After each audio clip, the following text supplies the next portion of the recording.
It's been so fun for me over the last few years to lead a business and see that it really is people feeling good about their work that drives the results and the connection between good vibes in the workplace and engagement and people feeling empowered and stepping up and the business impact that comes from that. I mean, our business, we've doubled revenue twice over the last 6 years.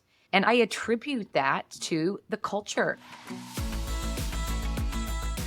Welcome to Vibecast, the podcast that dives deep into the heartbeat of workplace culture.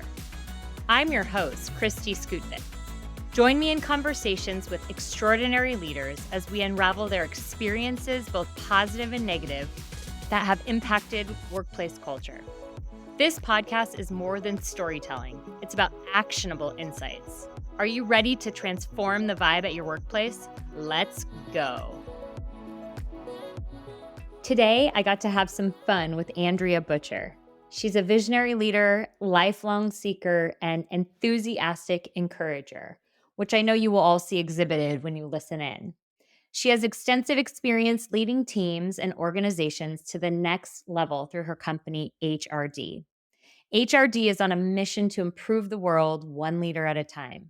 Because no two clients are the same, they meet you where you are and partner to create a tailored growth experience that elevates business strategy by strengthening its leaders. Get ready to laugh, sing, and have some fun.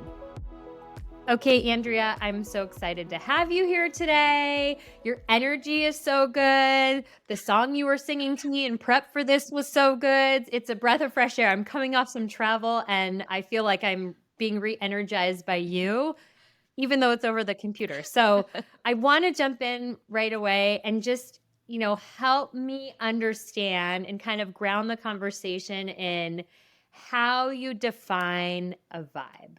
Well, before I answer that question, maybe I'll define it through this little explanation of my singing to you. So Kristi said, hello. And I said, hello. And then I said, is it me you're looking for? I couldn't not. It just came. So good. And it's so real. And we laughed and it set the tone, didn't it? I think that's a vibe. When a drop of water hits a still pond, it ripples out. We all know that image. And I, as an executive coach and a facilitator of leadership development, I so believe that leaders and human beings, like everyone, every single day is creating ripples just in that same way. And so the key is to pay attention to what kind of ripples are you creating? Because those ripples, that's your vibe. And people feel it even before you say a word. When I hopped on to this podcast recording today, you were smiling at me. You were welcoming. I knew right away that this was a safe space for me to be me. So thank you for creating that kind of environment. Yeah, gosh. Long ago in a corporate life that I lived, I remember feeling like I couldn't be me and how much I didn't like that because I felt like it got in the way of me being the best version of myself at work and doing the best work that I could. And so I'm on this mission to help others see that in themselves so that they can get to know themselves, get to know what that ripple effect. I love that description of a vibe because it's so true. It's like each interaction throughout the day that we have personally and professionally, we are giving that ripple effect to others. It's a call to all of us to pay attention to the energetic charge that you bring into every room, that you bring into every conversation and every relationship. We are making of everything what we make of it based on how we're showing up in relation to it. We are all walking around as the lead character in our own stories. So we've got to be paying attention to how we're showing up because that's what's giving meaning to all of our experiences. It's not about anything happening out there. It's all what's happening within, isn't it? Totally. I was in this meeting earlier this week that reminds me, and There was a couple people at the table I was sitting at, and they were laughing amongst each other because they had this inside joke, and I kept hearing them whisper it, and I was like, "What are you guys talking about?" And they're like, "Oh, we have this joke of just say hello." And I'm like, "Tell me more." And they're like, "Well, when we were working on this project, things get so complicated and you start digging into areas, and then we zoomed out and we're like, you know what? You just got to say hello when you Yeah. walk in a room. Just say hello." And so it became this joke of like you're singing of like, just say hello. When you walk Right. by somebody, just say hello with a smile on Yeah. your face. You may be having a bad day, but just say hello. So, anyways, I'd love to hear you share some stories of kind of the good, the bad, and the ugly of what you've experienced as a good vibe, a bad vibe in the workplace, maybe the goodness that you bring to organizations and your approach to developing those vibes within leadership teams or within organizations, and maybe that one thing in your mind that you experienced in your career at some point that you put in that mental Rolodex to say, I will never do that, or I will always remember to do that. I'd love to hear you share some of those stories. Yeah, it's for me as a leader of an organization, it's one of the reasons that values are so important, and particularly shared values. Because in a way, shared values become the vibe that we are creating within the organization and with our clients. And so at HRD, our three core values are connection, service, and growth. And I'm intentional about doing things that lead to that. I have a team member whose birthday is today. And so the first thing I did was this morning is I sent her an audio message, lifting her up, encouraging her, not just saying happy birthday, but telling her what I was celebrating in her today. I have Mm. another team member who is speaking at an event tonight. And so I sent her a message just saying, hey, I think all you have to do is be you because you are amazing and incredible. And so it's connection. And Mhm. there are lots of ways in which that value plays out. I do believe that if you were to spend time, Kristi, at one of our team meetings, you would feel that Mhm. because we're purposeful about bringing people into the organization who are aligned with those things. And so naturally, then the vibe of connection, Mhm. service, and growth continues. How do you go about identifying those things when you're bringing somebody into your organization? Is there a secret sauce? It's a great question. So we've identified specific behaviors, both Mhm. internally and externally, that really describe the value in action. And so Mhm. through the interview process, we'll ask questions, both formally and informally, as we're getting to know people. We'll ask Mhm. questions aligned with those behaviors to get at, is there evidence of them demonstrating those behaviors and past Mhm. experiences? I also I think holding both logic and intuition in as you're connecting with people and getting to know people is really good. So Mhm. logically, I'm asking questions to look for evidence. At the same time, I'm paying attention to, is there a connection here? Is the vibe one that feels right in our business? And I honor that. I trust Mhm. that. I'm doing a lot of work on myself every single day. So I've come to a Mhm. place in my life where I trust my intuition. I trust myself. I've earned that trust because of the work that I've done. So I pay attention to it. I will use logic to help make the decisions, but largely it's a feel with a Mhm. person. I know that's so hard to describe to people too, right? And that's why I'm on this journey and this mission to help people understand it through storytelling because it is like you're like, "Well, I just felt it in my gut." It's like there's pieces that you can define and there's pieces that you can't, and you need to trust both because it's both that brings somebody forward and helps you understand whether or not they're right for your organization. That's Mhm. so good. So good. Do you have any stories that you can share with us about a time when or experience you had where you were like, "Oof, that was Yeah. really off and I never ever ever want to experience it again or have others experience that again?" Well, and I think we can all relate to those feelings of like something is off here. Mhm. And so again, it's trusting your intuition and diving into that and paying attention to that and trusting it. So yes, so many years ago, I was brought into an organization. It was a growing organization with about 3,000 field employees. It was a national security company. So there were offices all across the country. And they really wanted to pour into the branch managers of these offices across the country. There were maybe 60 of them.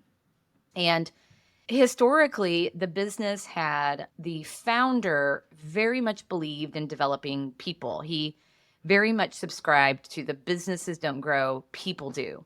So, as a talent development professional, I was really interested then in being in this business. And he had brought in a CEO who had been leading for a while that, I mean, the stories of her were legendary. That before they would bring everyone into an annual convention, and this is just one thing she did that really highlighted her power, that in the power that she put on developing people.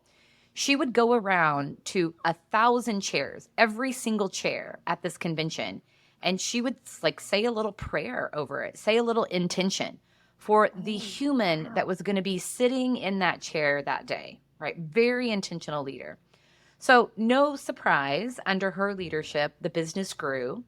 And then the business wanted to make some changes. And so I came in at the time when she was transitioning out of the business. But I felt the effect of her goodness in the business. I felt the effect of the values that the organization espoused were her values, and was really excited about this organization. And then a new CEO came in. Dun, dun, dun. Well, and here's the thing, Kristi, he espoused those values. He talked a good game, but did not model them in the way that she had. They weren't really genuine to who he was.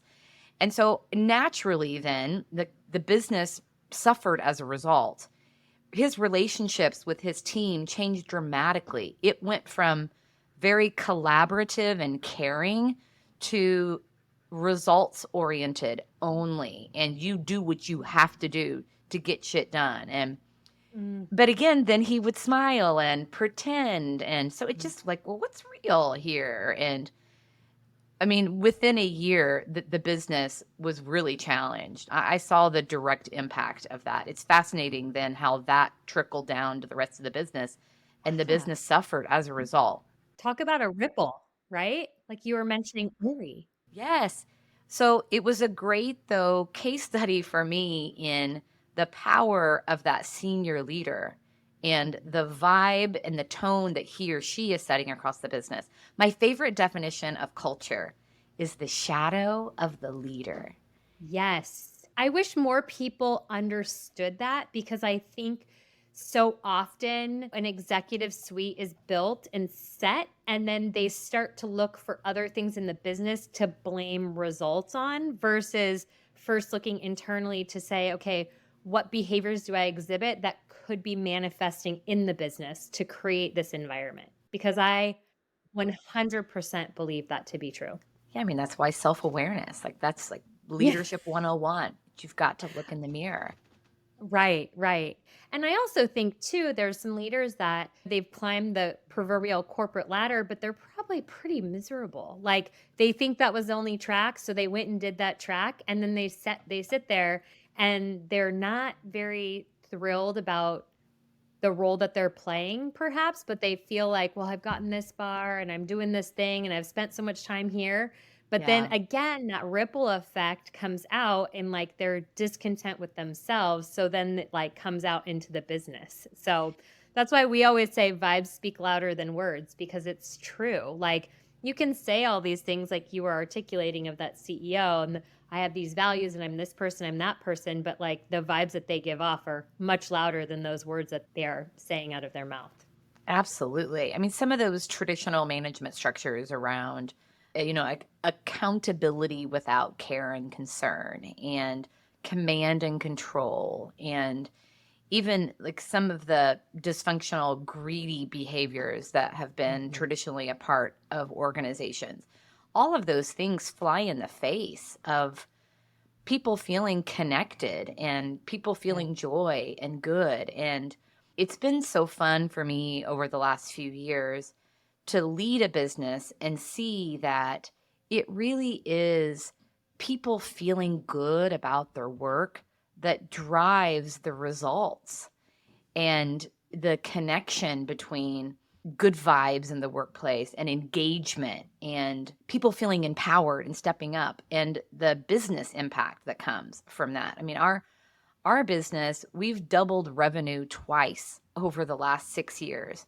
And I attribute that to the culture. I have a team of high performers that are empowered to be who they are Yeah. and are so supportive of each other. We've created this spirit of community, and the Mhm. results are indicative of that.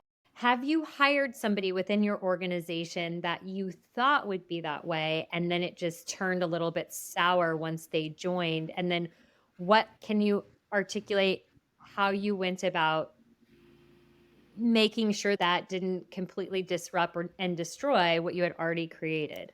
A few years ago, we hired a facilitator growth coach, and I was not involved in the initial bringing her in. I very much Mhm. trusted the vice president of that team to do the sourcing, to do the search, to run. She kept me updated throughout, and but okay, this is your team you're building. I trust you completely. And so she brought her into the business and she struggled. Like pretty Mm. quickly she struggled. And my colleague who led her is such a good leader. She Mm. created a performance improvement plan that was very transparent, that was very honest, that the employee owned and Mhm. managed that process. And pretty quickly, the employee said, "Hey, I just don't think this is going to work." Gosh, that's the best way it can go. I know. She's like, "I don't think I can meet the expectation." And we parted ways with a lot of integrity, with a lot of care. We referred her to another business. I think transparency is the key. I don't think there is any employee in the world who is showing up wanting to do a bad job. I've always struggled with like when people, well, she's just difficult or he's a bad egg or there's no such thing. Like maybe it's just not their jam or they Mhm. aren't Mhm. feeling connected to it. Everyone wants to add value and feel like they Totally. matter. So clearly something's off if someone's being Yeah. difficult. Yeah. I read this study that a friend shared with me, and it said that 11% of people are in jobs that match their personality. That is really, Wow. really, really small. That's crazy. So that means 89% of people, that doesn't mean they're miserable, right? But it also means that depending on the degree that the role is off, could mean, to your point, like they're just sitting in the wrong seat. It's not the environment for them, it's not the type of work that they want to be doing. I agree. Most people don't go into a role thinking like I'm going to destroy this place. Yes. Right? Right. They Right. just like uncertain of the mismatch, and then they're just like doing these things to figure it out, and it might not quite work for the context of the whole. You also mentioned transparency. So I'd love to understand what that means to you, because I think this is a big word that organizations talk about and aspire to, but I'm not sure that it has the same meaning to everyone, because I'll hear clients say, well, I can't give away all my financial information, or I can't tell them all that confidential information. So I'd love to hear from you, like the context of what by which you say transparency and what that Yeah. means within your organization. For me, transparency is the sum of honest, vulnerable, and helpful. Mm, What can I share here that is real and will be helpful in this situation? I love that. Organizations or leaders automatically jump to like, well, I'm not going to just like show them like our P&L statement. I'm like, oh, no, no, no. That's not what people mean by they want transparency. It's like better communication around the things that matter. Yes, and even because even that, like, well, why not? What are you so afraid of? Right. Do you have an environment where people don't understand that? Like, then maybe there needs to be some education. I wear my dirt on the surface so people don't have to dig. I like that. Was there Mhm. ever a time where you weren't that confident in that? And then what changed? Like, what got you there? You know what, Kristi? I became a Hmm. podcast host. So Ah. we launched our show in July of 2019. Being at Work, it's a leadership podcast. And I was meeting with guests every week. And Uh-huh. then we all know what happened in early 2020. And I started putting out on LinkedIn. I consider myself a professional encourager. I'm always Uh-huh. going to be the glass half full person. Call me Uh-huh. Pollyanna. Okay, it has served me and my world really well. So I was putting out a lot of encouragement, and our podcast producer reached out to me and said, "Why aren't you just putting those on your feed? You should put something on your feed every day." Wow. So every single workday since April of 2020, we have done a daily dose of leadership on our podcast feed. And so what I do now, I mean, now that I've literally recorded and released thousands of those. What Yeah. I do is every Saturday morning, so I've got like a running list. I have a kind of a digital note log where I'm keeping track Uh-huh. of ideas and thoughts. And every Uh-huh. Saturday morning, I get on and I talk. And what has ended up happening is I share my own personal leadership challenges. And so I cry. I am an open book. I mean, I have shared things on this leadership podcasts that have made my family cringe. My mom's like, "I can't believe you're sharing that. Your Aunt Mary heard that." And oh my gosh, you're like, there's skeletons in the closet, but you're only as sick as your secrets. So get this stuff out. Getting it out, it's been cathartic and therapeutic for Yeah. me. And Yeah. I've even had some people say like, "Oh my gosh, there are people that are very uncomfortable with my vulnerability." Like I think Mm-hmm. my family sometimes. But I'm going to err on the side of sharing because it has been so therapeutic and Yeah. healing and helpful for me. And I Yeah. feel like I'm a better leader through that. I feel like I'm predictable. My team knows what they can expect. They know Totally. who I am. They know my heart. They Totally. give me Yeah. grace. Yeah, and you almost think like, okay, what's the like I always think about this. What's the worst that could happen? I talk about this with my kids like when they're like, "Oh, I'm scared or this or I don't know and I'm worried." I'm like, "What's the worst that could happen? Somebody could say no, somebody could not like your post, somebody could but like really the value it sounds like you're getting from sharing is like far greater than the haters, right? Absolutely. Like a Yeah. hater's going to hate, right? Yeah, and I get so much feedback. I mean, almost daily. I get, "Hey, thank you for that. Me too. I didn't have the words for that." Your podcast, I sent it to 5 of my friends because we were just talking about that. I hadn't had the right language. Like, "Thank you." Yeah. And sometimes people saying just like when your voice cracked and you got teary-eyed, I was crying with you. I mean, it is my humanity is showing just like everyone else's. Yeah. And so why not talk about my humanness and my Yeah. struggles?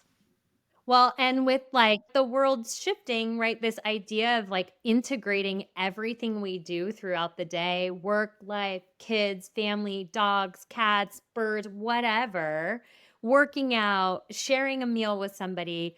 It's like we have to be our whole self because if we're not, like, I think there was a point in time where you could be like, partially yourself because you walked into an office and then you were your office person and then you were your home person. I've Yes. never been able to be like that, to be honest. I'm just like, I am who I am. Here Yes. I am. Amen. Love me for who I am or don't. Wherever you go, there you are. So Exactly. why would I pretend?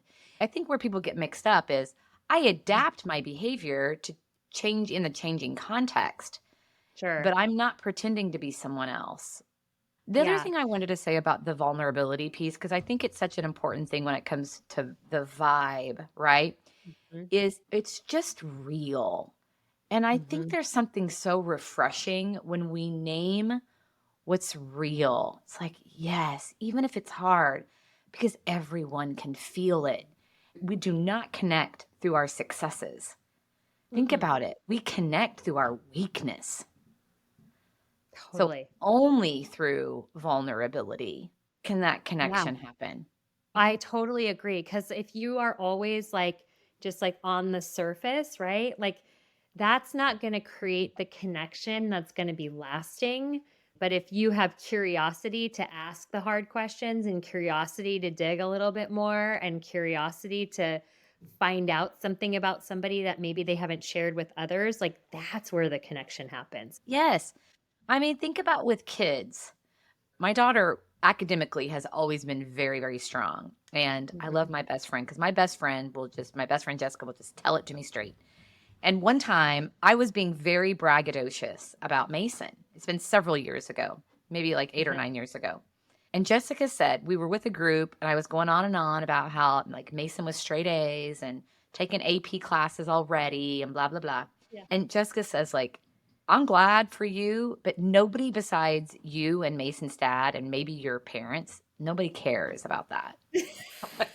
You're Nobody, like, oh, okay. nobody wants to hear that because our kids are struggling. And so let's talk about the Oh, struggles. I'm like, okay. My friend Jessica always says to me, like, I prefer my friends flawed. I want to talk about the yeah. flaws. Oh, I love Bring, that. bring me your flaws. Yeah. Yeah. I mean, it's funny you bring that up because this morning I had my younger two's parent teacher conferences and I went into that with like a little bit of like hesitation because I'm like, oh, what are they going to say? And what are they going to do? And then as I started like entering in this conversation with their teacher, they're like, so is there any way we can support your kid better? And what does that look like? And I thought, one, what a great question to ask. And two, like my response is going to drive the vibe, honestly, that they feel in school. And so I was talking about my youngest daughter, and she's like hugely creative, and I care that they do well academically, but I also want like them to aspire to be who they truly are inside. And she's Mm-hmm. creative and imaginative, and that can be totally distracting in school. Mm-hmm. So I said to the teacher, when there's an opportunity for her to shine from a creative, imaginative, when you're doing art projects and she can lead that art project and she can articulate the art project, like just know that's who she is and put her in those spaces. I know she's got to learn math. I know she's got to learn science, but if you can do anything to just continue to encourage that creative behavior, I love it. I would love it. So, I mean, we can start them little, right? And we can create those Yes. vibes in school that will take them through life so that they get in a job that they're the best at and what they love to do that matches their personality, right? Just so good. Yes. And we are only ever going to be who we are. And so the more you're reminding her of that, Yeah. the more she feels Yeah. affirmed in that. It gets back Yeah. to your trying to be something that we aren't. Early in my career, I worked with this guy. We facilitated a lot together, and he was Mhm. naturally really funny. And so he would kick off our sessions and our workshops with something really witty and connective, and the audience would be laughing. And so Yeah. I wanted to be funny like that. And so I no, literally, one time I started a workshop with like a David Letterman style top 10 that just bombed. I mean, I Oh, got to no. 7 and I'm like, "Oh my gosh, what am I gonna do? This is horrible." Yeah, and it was me it was me You trying. need to sing instead. See? Yes. What's you? Yes, that's me.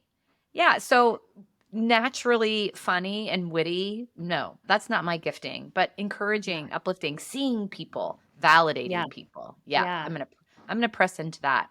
I've been on this journey the last couple of years in particular of just really working towards like loving who I am. My therapist asked me to find a picture of myself, like before I lost the innocence of Oh, this unencumbered freedom, what you're encouraging in your daughter, right? That age. I found a picture and I've been loving her and feeling so much compassion for her. And what's starting to happen is those parts of me that have been so frustrating or hard, like I'm too much, I'm too loud, my laugh is uh-huh. ridiculous, I need to tone it down, I need to not be so much. Like I'm realizing I'm only ever going to be who I am. And at some point, like that's got to be enough for me. That's got to be good enough for me. And that feels really empowering and really good. I think for me, that's when people say, like, you got to love yourself. Like, what does that mean? For me, that's what that means. It's just it being enough. I love that. I love that because it's a visual reminder of like, and then it puts you back in that space of like, oh, what was it like then? So like, how do I get back to that now? Right. We all need reminders. I was talking to somebody a couple days ago and they were saying every morning they fill out a post-it of 3 key words of how they want to show up that day. And Love so that. they're reminded of that during that day. And it can change, right? Depending on the event that they're going to or whatever, but like it so that they don't get influenced throughout the day or with the people that they're with to be somebody that they're not. So Yes, great. it's huge. Okay, so tell me, like, if all of this goodness, what is the one thing people listening could walk away with and start doing today that could change the trajectory of the vibes that they create for themselves, their family, their teams, their clients, whomever they're interacting with? What's that one thing that you say, go out into the world and do today, start Yeah. today? What is that? I would say don't listen to my advice. Listen to your own inner wisdom. So be quiet and ask the question, what could I do to be more of who I am? And see what your inner voice encourages you Right. to do. My friend Right. Amy Woodall talks about your formula for good. And I think each of us have to figure out what are those things that are going to get us in a position. Connection for me is absolutely key. Like this lights me up. I love Me too. connecting with people. I spend time every single morning in prayer and writing down what I'm grateful for and then sending my gratitude to my friend Kim. She's my gratitude partner. My puppy is right here, like just loving on him and taking him for walks. Like those are the things that support my formula for good. But I think it's up to each of us to ask ourselves that question and listen. We are so smart. Our bodies are so smart. Every single one of us, right, has this internal GPS. Let's just take the time to tap into it. That would be my advice. Listen to yourself. Pause and understand who you are and what your formula for good is. Oh, I love it. Okay, so I want to get to know you a little bit more and just like a fun little like this or that. So I'm just going to throw out some words, and the first thing that comes to mind, you tell me. It'll be fun. No pressure. All right, cats or dogs? Dogs.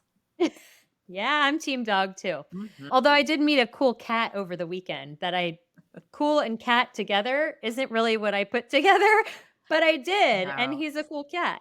Sorry, Um, sorry, cat lovers. I do not like cats. I'm allergic to cats. I have no oh, cats in my life, and it will stay that way. But I love my Danny um, Mac. I have a Bernedoodle puppy, and he's my favorite. He's my oh, favorite. so So cute, great. so cute. All right, day or night, Day. beach or mountains? Oh, both. We were in Santiago, Chile this summer, and we got to do the beach for the weekend and Uh, then go to the Andes and go skiing. And it was my favorite oh, vacation ever because I had never like one day been in a bikini on a beach and then gone skiing in yeah, the mountains. And it was yeah. How marvelous. awesome. Okay, coffee or tea? Tea, English breakfast with oat milk. Oh, is that kind of like a London fog? It is. Yes. So for the first several years in my career, I worked in London. And so every afternoon at like 2 o'clock, we would have our afternoon tea. And so Yeah. it stuck. Yeah, I've got Oh, a cup of tea right awesome. here. Oh Yeah. my gosh. So good. But Um, I'm also drinking, I'm drinking a non-alcoholic beer called Busty Lush. okay. That's right now. That says a lot about me. I found my friend Rachel turned me on to this non-alcoholic shop, and I got these Uh-huh. busty. It's just it tastes like a seltzer. It's kind of what it tastes like, but it's Oh, non-alcoholic, okay. and I love it. It's Yeah. lemon, but it's called Awesome. the Busty Lush. So there you go. The busty lush. Not so lush, right? I love the name. Coupled with your tea. I I guess it's a nice love. balance. I know. So what does that say? That I've got a Busty Lush and a cup of tea. So good. Good vibes. And last one, Netflix or the theater? Oh, The theater. I love the environment. I love watching a movie with a lot of people. So the Yeah. theater, for sure. Yeah. Yeah. What is it about watching the movie with a lot of people, even if you don't know them? Laughing together. Ah, Like so good. Barbie. The Barbie movie was the last Yeah, movie. Have you seen that? I've seen it I have. 9 times. I Oh can't stop my god. watching it. Were you Barbie for Halloween? I was not Barbie, but I can't stop watching it. I love it so much. Every time I watch it, I see new things. Yeah, Can I just quote my favorite quote? of When course. when Gloria at the end of the movie is pitching ordinary Barbie and she says she just wants a flattering top and to get through the day feeling kind of good about herself. Oh my gosh. Isn't that great? I mean, isn't that what we all want? Is just a flattering top and to get through the day feeling kind of okay about ourselves. Totally.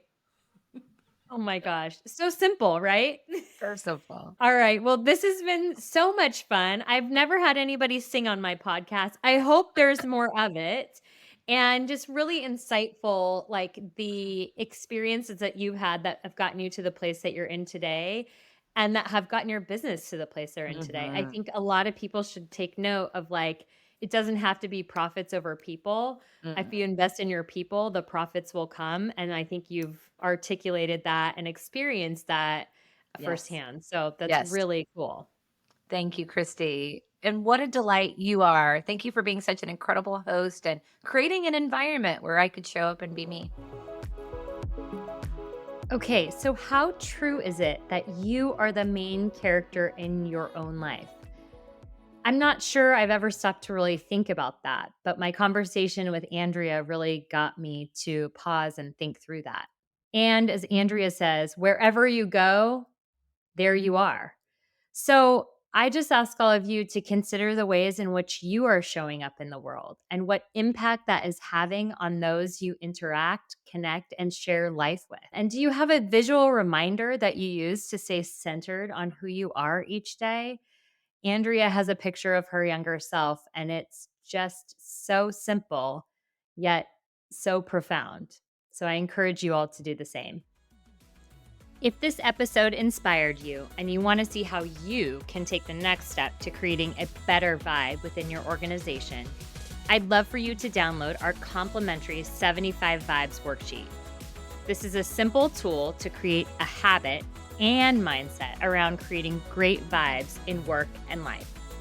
The best part, it's simple and it works.